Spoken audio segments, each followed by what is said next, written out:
Et c'est parti, les amis, Boker Tov. Boker Tov, les Koulam.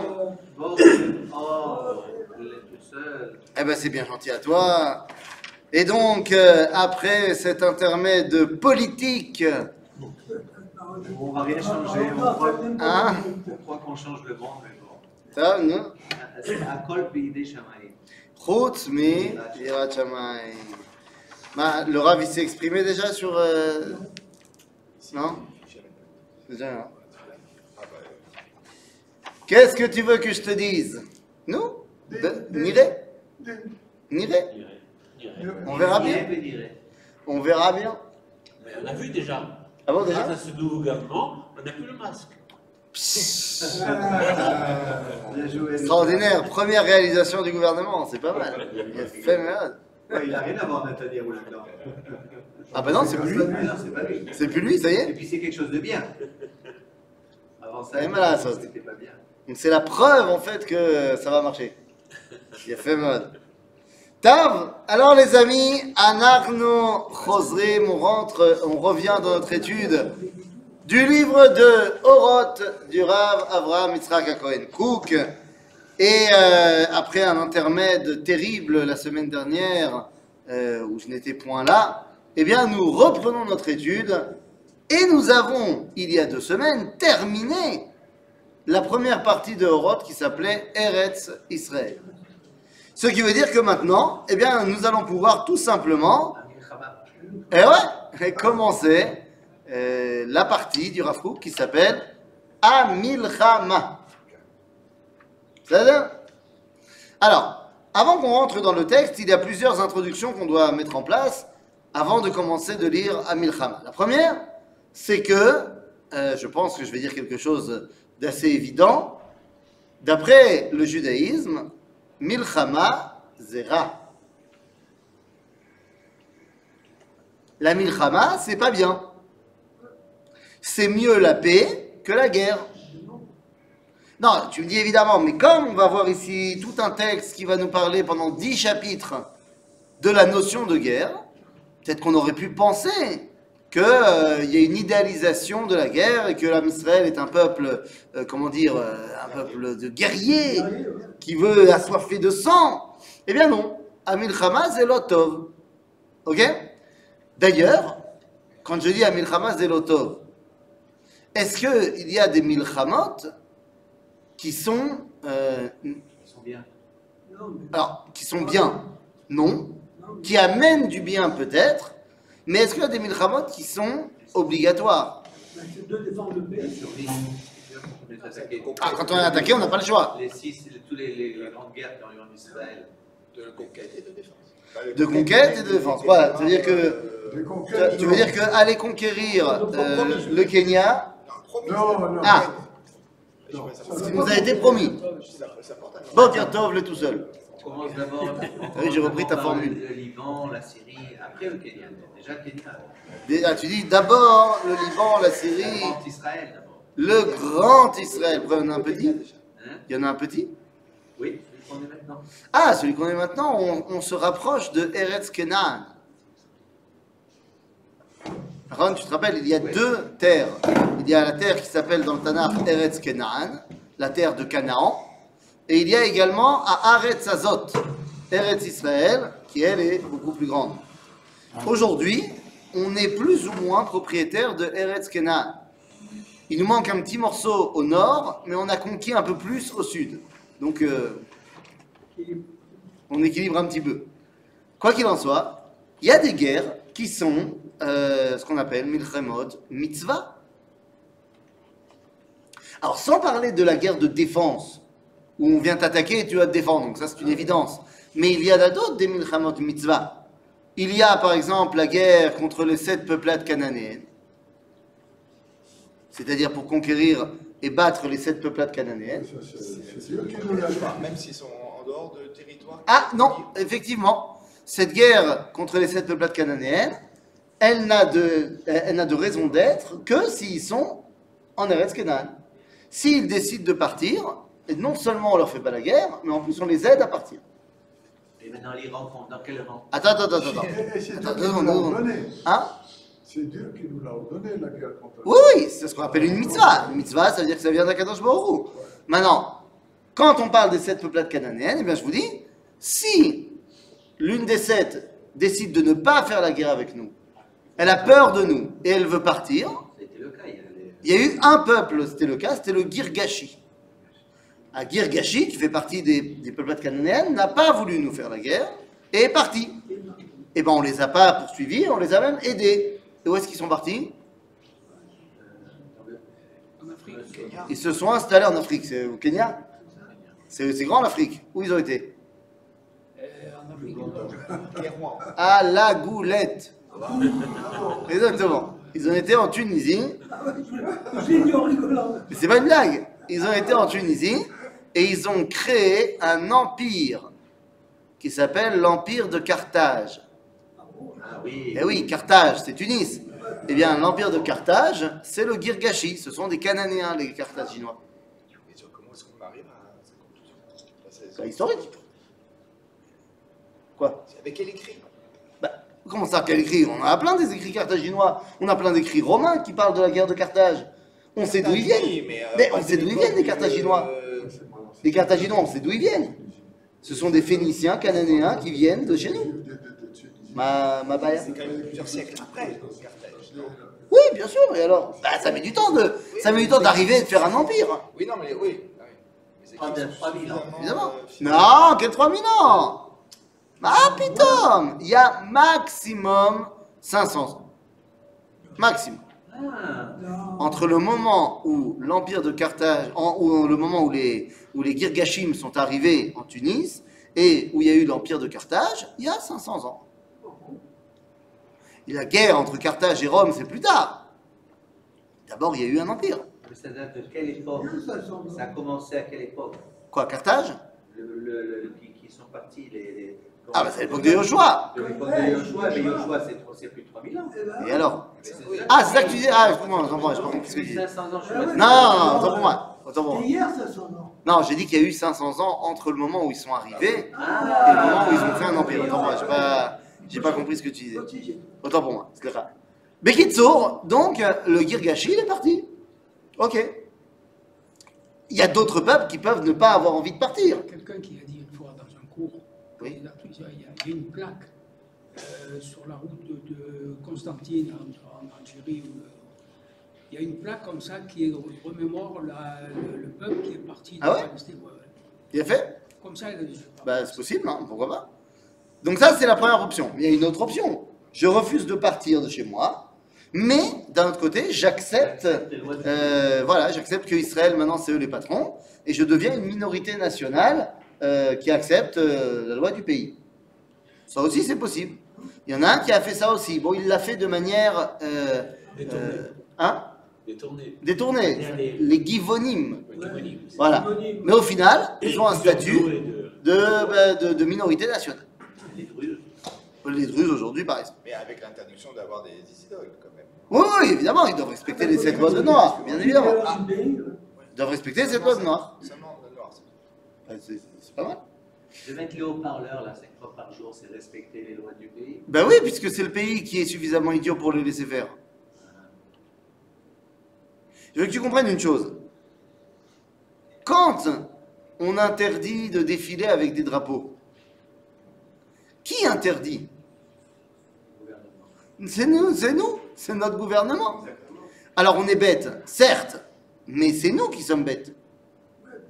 C'est-à-dire que c'est pas quelqu'un qui nous a imposé, Si, le Hamas. mais pas du tout. Le Hamas a proposé. Non, mais on est libre Le de Hamas faire. a proposé, nous on a accepté. On est libre de le faire. D'accord. C'est-à-dire, Bekitso, donc ça c'est une sorte de guerre. Mais il y a une autre guerre qui s'appelle la guerre contre Amalek. Sauf si Amalek décide de faire le shalom. Et il y a une guerre qui avait été donnée, mais qui n'est pas une guerre lédorote, qui est une guerre juste à un moment donné, c'était la guerre contre Midian. C'est-à-dire Milchemet Midian, où ça, Vous n'avez pas aidé à Ils ont pas voulu donner de non, nom. non. Ma pitom, Rabbi Isai. Ceux qui n'ont pas voulu donner de l'eau, c'est Ammon ou Moab. Que Dafka Dieu, il nous dit, on n'a pas le droit de leur faire la guerre. On n'a pas le droit de leur faire la guerre. Lo tidgar bam milchama. Parce que c'est, voilà, c'est les enfants de Lot. S'ils nous attaquent, on ne va pas cesser de les tuer, évidemment. Mais on n'a pas le droit de leur faire la guerre. D'accord? Maintenant, le fait qu'ils n'aient pas voulu nous donner du pain et de l'eau fait qu'on ne va pas les accepter, bdika Hachem. Ok? Mais ça n'a rien à voir avec le fait de faire la guerre. Les Moavites, on leur fait la guerre à cause de ce qu'ils vont nous faire dans la fin de la paracha de Balak. Ok? Donc, ce sont. C'est autre chose. Midian, c'est rare, autant pour moi, j'ai dit Midian. Midian. Midian, c'est là qu'on va recevoir l'ordre de leur faire la guerre à cause de ce qu'ils nous ont fait dans la fin de la paracha de Balak avec les. Quoi? J'ai dit Midian. Oui, mais t'avais pas fait. Non, mais oui, mais tu as copié-collé Midian avec l'eau et le pain. C'est-à-dire. Donc, maintenant, il y a quand même une question qui se pose au détail. Alors, ok, il y a des guerres qui sont mentionnées dans le Tanakh comme étant des mitzvot. Mais le problème, c'est que quand on y regarde de près, la façon dont on nous dit de faire la guerre dans le Tanakh, c'est absolument horrible. C'est d'une violence absolument terrible. On a parlé là de Midian, Milchemet Midian.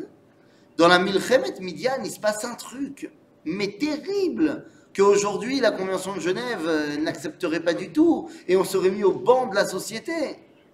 Mamache, c'est pas un petit missile à Gaza. Hein. Massacrer tout le monde. Dans la Milchemet Midian, bon, il y a la guerre, on les a éclatés pendant la guerre, et puis après, on revient au camp d'Israël, et Moshe passe en revue les troupes. Et à ce moment-là, eh ben, ils se rendent compte que les soldats ont fait ce qu'on fait dans les guerres en général. Ils ont pris du butin, et ils ont pris les femmes et les enfants. Pourquoi les femmes? Ben, pour se faire plaisir. Et pourquoi les enfants? Pour en faire des esclaves. C'était la mode à l'époque. Moshe arrive et il dit, pas du tout. Vous pouvez garder les femmes qui n'ont jamais connu d'homme, mais toutes les femmes qui ont déjà connu un homme et les enfants, mais ils sont déjà prisonniers. C'est-à-dire qu'il y a un massacre qui est mis en place dans le camp des prisonniers. Ah, c'est chaud patate, hein? Non? Je dirais à Richard, regarde, il réfléchit, il a les yeux comme ça. Bah quoi? C'est très grave. Quoi? Ah, on entend. Ah, on fait moins les malins là tout de suite, hein? On s'est habitué. On s'est habitué. À Hein. le lire, à le lire, à le lire. T'imagines si on fait ça aujourd'hui? Quand on voit la guerre qu'il y a eu le mois dernier, et tout ce qu'on a fait en envoyant des tracts avant de tirer. Ah, on est loin de. Ça change un petit peu. Hein, ça change un petit peu. Ouais. De toutes les façons, quoi qu'on fasse, nous sommes condamnés. Mais, de toutes les manières. Condamnés de quoi? On a fait attention pour ne pas toucher les civils et tout ça. De toute façon. Ah, bah, tu dis donc c'est pas la peine de faire attention. Plus ou moins. Non, Qu'est-ce qu'il dit? d'accord. À notre époque, c'est difficile De toute façon, d'imaginer. je suis condamné. Même Les femmes et les enfants, les femmes et les enfants n'auraient pas pu survivre sans nos hommes. Leurs hommes sont morts. Ah, donc tu dis si déjà on leur fait une faveur. C'est vite qui meurent de faim. Non, mais Ah, ça- c'est trop ça va sympa. contre la morale. Ils l'auraient fait, non. Eze tzadik, Eze tzadik. Eze Non, tzadik. ça va contre la morale. C'est pas. C'est caché, hein? C'est caché. Caché. Ça. Émettre que c'est caché, et c'était très caché aussi pour un des élèves du Rav Kook. Le Rav Kook, il avait un élève qui s'appelait Arav Moshe Dr Zaydel. Arav Moshe Dr Zaydel. Docteur, c'était son métier. Ben, il s'appelait Moshe Zaydel, c'est ça son nom, et il était docteur en... Ah, je ne vais pas dire une bêtise. Chimie, en médecine. Non, Docteur, ça veut non, dire non, femme, c'est en... Docteur, c'est docte, c'est rat. Non, il avait un doctorat, mais je me rappelle plus en quoi exactement. Je me rappelle plus en quoi exactement, mon homme Chanet. Et le Rav Kook, il mettait tout le temps l'accent de dire Arav devant son nom en hébreu et le titre docteur devant son nom de famille.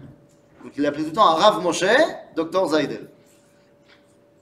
Et le Rav Moshe, Dr Zaydel, il avait beaucoup de questions. C'était la chavruta du Rav Binyamin Moshe, Dr Levin. C'était deux élèves de la yeshiva de Telz. Les élèves qui étaient déjà des rabbanim eux-mêmes. Et quand ils avaient des she'elot be'emuna, eh ben, ils envoyaient des questions au Rav Kook. Et le Rav Kook leur répond. Il y a énormément de réponses du Rav Kook dans Igrot Reia, au Rav, à Dr Zaydel et à Dr Levin. Mais Kitsour, l'une des questions du Dr Zaydel, c'est, du Rav Moshe Zaydel, c'est de dire comment est-ce qu'on comprend la barbarie des guerres du Tanakh. C'est notre question. Et le Rav Kook répond dans Igrot Reia et il dit la chose suivante. Uleinian amilchamot. Et à propos de ce que tu me dis sur les guerres, qu'on a été extrêmement violents, machin. Tsarich ata ladat. She'en lecha letaer. Tu dois savoir, tu peux même pas t'imaginer ce qu'était la bassesse morale des Cananéens. La bassesse morale des Cananéens. Alors, on a peut-être du mal un peu à comprendre ce que c'est que les Cananéens, parce qu'on ne les connaît pas trop bien, mais je vais vous aider à comprendre leur niveau moral est très, très, très bas. Les Romains, on connaît un peu mieux. Les Romains, on connaît, on a plein d'écrits, on a plein de témoignages, on connaît. Bon, on est d'accord que les Romains, c'est pas non plus des enfants de cœur. Quand on parle des jeux du cirque, on ne peut pas dire que le respect de la vie était la chose principale de leur identité. Il faut bien vivre. Je veux dire, les gladiateurs, c'est quand même un concept. Or, lorsque les Romains sont en guerre contre Carthage et qu'ils font le siège de Carthage, il y a des historiens romains qui vont relater les événements et ils sont choqués. Les Romains, qui sont des pourris, qui sont des chauffrés d'Amim la Méadrine, ils sont terriblement choqués de voir le comportement des Carthaginois, donc des Cananéens, qui vont balancer 300 bébés du haut des murailles en sacrifice aux dieux pour les faire gagner la guerre contre Rome. Et les Romains écrivent, des gens comme ça, qui sont prêts à sacrifier leurs bébés, il faut absolument les tuer. Ça, c'est les Romains qui parlent. Donc si les Romains, qui sont des pourris moralement, sont choqués des Carthaginois, bah, tu t'imagines un petit peu quel était le statut moral des Cananéens. Mais chacun raconte son histoire. Non, mais ils ont vraiment balancé 300 bébés. Il faut voir le contexte. Bon. Bah, le contexte, c'était le sacrifice aux dieux. Ils n'avaient plus rien à manger alors. Ah, tu dis c'est pour... tu dis c'est pas... D'accord, donc toi c'est bien. C'est vois les bébés des esclaves. Voilà, ça doit être ça. Ça doit être ça. Mais Kitsour, Rabotai, nous dit le Rav Kook, les Cananéens, c'était d'une bassesse morale absolument terrible. Or, Emayus Ze'eve Erev Mamash, des loups enragés. Il dit le Rav Kook, pour combattre un loup enragé, tu ne peux pas être un agneau. Ils n'ont pas changé. Non, ils n'ont pas rangé. Il dit, tu ne peux pas combattre un loup enragé en étant un agneau. Mais le chidouche, c'est qu'il dit, tu ne peux pas non plus le combattre en étant un loup. Parce que c'est pas assez. Il faut être, alors lui il écrit lion, mais moi j'aurais écrit un tyrannosaure rex à laser incorporé. C'est-à-dire que tu te dois d'être encore plus violent qu'eux pour les atil pachad al apraim, pour faire peur aux pourris qui sont là-bas. Pourquoi? Pour que finalement la morale du judaïsme puisse s'imposer dans le monde. Shalom, monsieur le président. C'est exactement ce qui se passe maintenant. Ben, c'est exactement pas ce qui se passe maintenant. C'est-à-dire qu'aujourd'hui, on a la fameuse phrase de beaucoup de gens qui se comptent parmi le côté gauche de la carte israélienne politique, qui nous disent que, et d'ailleurs ça rentre aussi dans le côté droit, puisque maintenant tout le monde pense comme ça, malheureusement, on te dit, tu ne dois pas te rabaisser à leur niveau. Les Arabes nous attaquent de manière complètement barbare, ils balancent 1000 roquettes au hasard, sur les femmes, les Ils se enfants. protègent avec les enfants aussi, c'est encore cette... Hein? Voilà. Ils se protègent avec les enfants et ils attaquent nos enfants en tirant d'une école, ce que tu veux. Et nous, chas v'shalom, de descendre à leur niveau. Az chidouche, iné, je vous le dis, assour de ne pas descendre à leur niveau. Il faut descendre à leur niveau. Voire même être pire que eux. Pourquoi? Pour qu'après, ils n'osent plus nous attaquer. Ce qui est étonnant, Ça n'éteint pas sur ta personnalité. Ah, il a fait. Pourquoi les nouveau-nés de une semaine de cela, on les a aussi massacrés? On aurait pu les éduquer autrement, ils seraient devenus... Enfin quoi, tu veux que nous on les éduque? Non, mais les bébés les enfants et les enfants et les femmes, il fallait les tuer. Parce que... Ah, là-bas. Barbares. Oui, Là-bas, j'ai on aurait compris. pu dire jusqu'à 8 jours. Ah, mais c'est pas pour eux, t'as pas compris. C'est pas les gènes. Non, t'as pas compris. C'est pas pour... Moshe, il dit pas, hein, faut les tuer eux, parce qu'on sait, ils vont devenir pourris. Non, c'est pas pour ça. Pour les autres. C'était pour la til pachad, que quand Israël avance, les gens ont peur du Ham Israël. C'est encore plus barbare qu'on imaginait que ce Bien sûr, mais c'est la seule réponse à cette situation-là, à cette époque-là. Aujourd'hui, les choses ont un petit peu changé. T'es pas obligé de faire comme ça. T'es pas obligé de prendre les gens au hasard et les tuer au hasard. Par contre, tu peux leur montrer véritablement que t'es beaucoup, beaucoup plus fort qu'eux. Et tu peux leur faire mal là où ça leur fait mal, pas là où ça leur fait pas mal. Allez, il n'y a aucun intérêt de détruire des maisons ou des bâtiments ou de leur tuer des terroristes. Ou de leur tuer leurs bébés, puisqu'ils sont capables de les balancer par Donc ça veut dire, donc ça veut dire que je t'ai dit. Non, je t'ai dit, c'est pas... Il faut qu'ils disparaissent, c'est tout. Non, pas du tout. Il faut leur montrer qui est le patron. Or, comment tu fais? Eh bien, je te donne un exemple. Il y a un missile ou un terroriste qui part d'un village. Eh bien, on rase le village. Exactement. Et c'était Pas comme ça. forcément en tuant les gens dedans, pas du tout. Les gens, tu les sors du village et tu rases le village. Avec Bichard, Et après, tu te débrouilles. Les gens, je peux t'assurer qu'après, ils vont plus protéger le terroriste qui tire de leur village. mais ça ne les arrête pas, regarde, ils détruisent des maisons. Non, C'était avant. C'est vrai, c'est avant. Les données ne sont pas les mêmes. C'est-à-dire. Les données ne sont pas les mêmes. Tu fais ça, c'est le monde entier. Ah, il a fait, c'est ce que je t'ai dit. C'est-à-dire qu'aujourd'hui, on a peur du monde entier au lieu de faire la seule chose qu'il faudrait faire. Oui. On a peur. On s'est rendu dépendant d'eux. On a peur. La preuve, c'est qu'il y a un monsieur qui s'appelle Monsieur Poutin. Oui, mais lui, Lui, il s'en fout. lui, il s'en fout de tout. Ça nerve. Et ça n'empêche pas d'être parmi les plus grands dirigeants du monde. Il y a un autre monsieur qui s'appelle Monsieur Trump ou Monsieur Biden qui s'en fout aussi. Que quand il envoie ses gens en Irak, il s'en fout aussi de ce qu'il fait. Et que Erdogan, je t'en parle même pas. Que Monsieur Xi Jinping, il s'en fout aussi. Donc, il y a un moment donné, Monsieur Macron, il s'en fout aussi. Hein. Quand il envoie ses hommes au Mali, il s'en fout de savoir comment ça se passe. Maintenant, il veut venir au Moyen-Orient faire la paix. Évidemment. Quel nouveau gouvernement on parlait des Les tzaddik. Bekitzo. Ce qui est étonnant dans toute cette histoire, c'est que le monde entier, il a pris, ils ont d'une certaine manière défendu le Hamas. Mais bien sûr. Comment Je ne vais pas parler de la dernière Ma'araka, le Hamas, machin, mais vous comprenez que ici, nous dit le Rav Kook, on est contre la guerre. La guerre, c'est pas bien.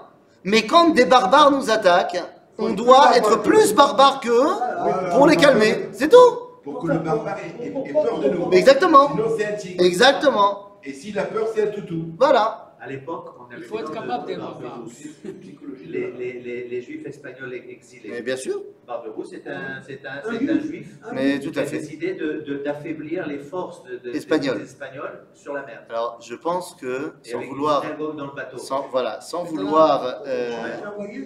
vouloir, truc, tu as bien vu la vidéo de Chauffard de notre ami le guide Ariel Assaf, très belle vidéo d'ailleurs, comme tout ce que fait Chauffard d'ailleurs, très bien. Mais je pense, sans vouloir être un petit peu méchant, que tu devrais la revoir. Parce que effectivement, il a été fait question de Barberousse, mais c'était pas le juif. Ils ont expliqué là-bas justement que les Espagnols avaient comme pire ennemi un monsieur qui travaillait pour l'Angleterre, pour Amsterdam, qui s'appelait Barberousse, et il y en avait un deuxième qui lui, c'était le pirate juif. Oui, le pirate juif. C'est-à-dire, donc, Barberousse, c'est pas lui le pirate juif. Il y en avait d'autres, des pirates juifs qui étaient comme Barberousse. Mais effectivement, je pense que le monde entier a peur des roux. En fait, de manière générale, ça fait peur, les roux. C'est pour ça qu'ils avaient peur de Barberousse. Si c'était appelé Barbe Noire, ils n'auraient peut-être pas eu peur de lui.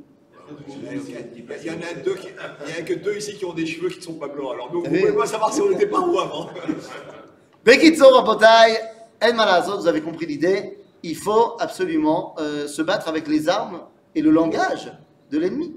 Que le langage qu'il Mais comprend. la recette pour être barbare, c'est quoi? Pour être barbare. Ouais. Et se laver après de sa barbarie qu'on a fait. Puisqu'on est barbare, on doit être barbare plus que. Ouais. Mais moi, je ne sais pas ce que c'est les barbares. Ah ben regarde-les, ils t'apprennent bien, ils vont t'apprendre. Maintenant, il y a quand même une question que tu as posée qui est bonne et qu'il faut répondre. Est-ce que c'est pas dangereux pour nous, pour notre identité? On perd notre. Est-ce qu'on perd pas notre identité? On perd. Hein, c'est une question. Il faut être très Tchouva, fort. tchouva, l'eau. On ne perd pas notre identité lorsqu'on a des valeurs. Et je vais vous expliquer cela par des faits. Vous connaissez tous cette fameuse histoire de cette jeune étudiante arabe-israélienne qui a fait un devoir de master, c'est pas une thèse, je sais pas ce que c'est en master, bon, en fin de deuxième cycle, où elle a fait, était en études à l'université de Haïfa en sciences politiques, et son devoir, c'était sur le fait que les soldats d'Israël sont racistes. Et sa thèse a été démontrée par le fait qu'il n'existe aucune armée dans le monde et dans l'histoire qui a occupé une population civile pendant une longue période et qui n'a pas violé les femmes. Or, Israël occupe les populations arabes depuis 70 ans et eh bien, on a recensé aucun cas de viol de Palestiniennes par des soldats israéliens. Donc c'est la preuve que les soldats israéliens sont racistes. Ils ne sont pas Il y a attirants. quelque chose qui ne va pas là-dedans. Ils ne sont pas attirants. C'est la démonstration de l'absurde. Ah, écoute, alors je ne relèverai pas ce qui vient d'être dit. Les femmes palestiniennes, c'est Ah, des je ne démons. relèverai pas ce qui vient C'est- d'être c'est des dit. démons. Qu'est-ce que tu veux t'attirer avec ça? Je ne relèverai pas ce qui vient d'être dit sur la qualité esthétique des jeunes femmes du monde arabe. Je m'inscris en faux, c'est faux. Il y a des jeunes femmes arabes qui sont très jolies, c'est pas le débat. Mais on fait pas ça. Mais comment on peut oser soutenir une thèse absurde? Bah non, c'est pas une thèse absurde. Elle te dit, j'ai été vérifié dans tous les pays du monde. C'est absurde. Mais c'est pas absurde, c'est basé sur des faits. Elle te dit, dans tous les pays, toutes les cultures, les soldats qui sont là depuis longtemps, ils violent des femmes. Oui. Israël, non. Eh ben, il a une éthique, Israël. Rien fait. Bon, ça tu dis la conclusion que toi tu en tires, elle est différente. S'il y avait des Écoute-moi, s'il y avait des Suédoises, la question est. Oh, ça c'est autre chose, hein. Chacun ses goûts, mon ami. Bon, en tout cas, C'est sa femme d'enfant. je suis désolé, t'as vu? Je suis désolé, mais Zelonachon, via la Torah, elle nous a parlé de Isha Yefat Torah. Ça veut bien dire qu'il y avait des femmes dans cette région du monde qui étaient très jolies. Sûrement. C'est pas le débat. Et il y a aujourd'hui encore, à Gaza, des femmes très jolies. C'est pas le débat. C'est-à-dire, donc, pourquoi on viole pas les femmes? Parce qu'on viole pas les femmes. On est éthique. Donc, quand on a des valeurs et qu'on a Torah Tenu Akedosha, eh bien non, on ne tombe pas. C'est-à-dire, il y a plein de gens, j'ai reçu du Rav Cherki, qu'il y a plein de gens qui disent, dans le quartier gauche de l'émissaire de la vie politique, qui disent que Akibush Mashrit, que le kibush rend immoral C'est quoi le petit bouge? la conquête, L'occupation. l'occupation. Et le Rav Cherki nous avait expliqué que c'est lo nachon, quand on a de la Torah, Akibush ou lo Mashrit. Par contre, L'exception. non, sans exception. Par contre, Torah, c'est l'exception. ah oui, la Torah c'est l'exception. Par contre, il dit ceux qui ont la Torah, des fois, chez eux, le kiddush mashrit. Et quand on sort les viennoiseries, effectivement, tu peux avoir des gens qui ont plein de Torah, mais là, leur valeur n'existe plus, et ils peuvent pousser et réussir à passer devant le plateau de petit four avant son prochain. C'est vrai. Des fois, le kiddush mashrit, mais pas le kibush. Ça a l'air. Donc, c'est une réalité, Rabotai. Il faut parler avec son ennemi, le langage, qu'il comprend. Maintenant qu'on a dit ça, eh bien on peut rentrer dans le texte de Milchama du Rav Kook. Il faut savoir qu'il y a très peu de rabbins qui ont parlé des guerres. Il y a plein de rabbins qui ont parlé de la guerre, mais qui en ont fait une étude systématique et chitatique avec des paragraphes bien déterminés. Il y en a très peu. Il y a le Rambam qui a écrit Ilchot Melachim ou Milchemotehem, les lois sur les rois et les guerres, et le Rav Kook. Je crois que c'est tout. Qui ont parlé, pas qui ont écrit des choses sur la guerre, plein de rabbins, mais qui en ont fait tout un chapitre, voilà, enfin, une partie dans un livre avec 10 chapitres et tout ordonné, structuré. J'en connais pas d'autres. Peut-être que je me trompe, mais j'en connais pas beaucoup. Donc, qu'est-ce qu'il nous dit le Rav Kook? Ine Amilchama Perek Aleph. Ksheyesh Milchama Gedola Ba'olam. Et là, on devrait rajouter plus la guerre est grande. C'est-à-dire quand il y a une grande guerre dans le monde. Moi, je rajoute plus la guerre est grande. Az mitorer koach Mashiach. Incroyable. Lorsqu'il y a la guerre, et plus la guerre est grande, plus se dévoile la force du Mashiach. On dit si c'est une initiative. Il faut d'abord qu'il soit là. Homme chané. Et pas forcément que dans le Ham Israël. Regarde, il faut que vous vous rappeliez que tous les paragraphes, les 10 paragraphes de la partie qui s'appelle la Milchama, le Rav Kook les écrit pendant la guerre, pendant la Première Guerre mondiale. Donc lui, il a vécu la guerre, pendant la Première Guerre mondiale, il a des péripéties de fou, puisque juste avant la Première Guerre mondiale, il part d'Eretz Israël en Europe. Il part parce qu'il a invité au congrès de la Agudat Israël en tant que guest star Gdol Ador en 1913, il part, et il est invité par le Chafetz Chaim, donc pas n'importe qui, pour parler, le sujet du congrès, c'est l'assimilation. Et le Rav Kook vient apporter la solution Israël. Et en Europe, l'assimilation grandit, regardez ce qui se passe en Israël. Et donc, il est invité pour parler de cela. Et finalement, il n'aura ni congrès ni rien du tout parce que la guerre éclate. Il y a Franz Ferdinand a la bonne idée de se faire massacrer à Sarajevo. Donc, la Première Guerre mondiale éclate. Et donc, à ce moment-là, le Rav Kook est amené en prison. Pourquoi il est en prison? Parce qu'il est russe, exactement. Et que les Russes ne sont pas les alliés des Allemands. Donc il est emmené en prison. Et bon, finalement, il va sortir de prison. Il passe en Suisse. Il va passer 1 an et demi en Suisse chez Monsieur Kimri. Et de là, la communauté de Marziki Hadat de Londres entend qu'il est en Suisse et le fait venir à Londres pour devenir le rabbin de la communauté. Et il accepte à une condition que lorsqu'il peut rentrer en Israël, il rentre. Et donc finalement, il va se retrouver à Londres, le Rav de la Keila de Marziki Hadat. Il s'appelait déjà le Rav Kook ou c'était Rav Shor? Non mais, Rav Shor. il s'appelait le Rav Kook depuis le début. Il s'est toujours appelé Rav Kook. C'est quoi alors on a dit Rav Shor. Non, tu sais que très souvent, on appelle les rabbinim par leur livre. Oui. Or, le premier livre qu'il écrit, c'est Midbar Shur. D'accord. C'est? Donc, on va s'habituer à l'appeler Baal HaShur, Baal HaShor, Rav Shur. Mais il s'appelait le Rav Kook. Ah, c'est son nom de bouddhiste. Je Oui. pensais qu'il était Rav Shor et puis Non, qu'il il avait s'appelle Rav changé Kook. son nom. Il s'appelle Rav Kook. À la base, il s'appelle Rav Kook. Ah, C'est? À Cohen Cook ou à Cohen? Non. Comme tu veux. Ah, peu importe. Comme tu veux. Tu mets Cohen avant, après, c'est? Les Cook, ça vient de Cohen, non? Oui, oui, quelque part c'est lié. Non, le mot Cook, c'est lié au mot Cohen. Non, le mot Kook, ça veut dire José, voyant, Pourquoi? en russe. Ok? Bekitsour, donc finalement, il sera à Londres. Et là-bas, il écrit la plus grande partie, pour ne pas dire toutes les parties, de la Milchama. D'accord? Donc il est dans l'ambiance de la Milchama. Donc, Sheesh Milchama Gedola Ba'olam, Mitorer Koach Mashiach. J'ai peut-être raté un épisode, mais quoi, Mashiach, je vois pas ce que ça veut dire. La force messianique.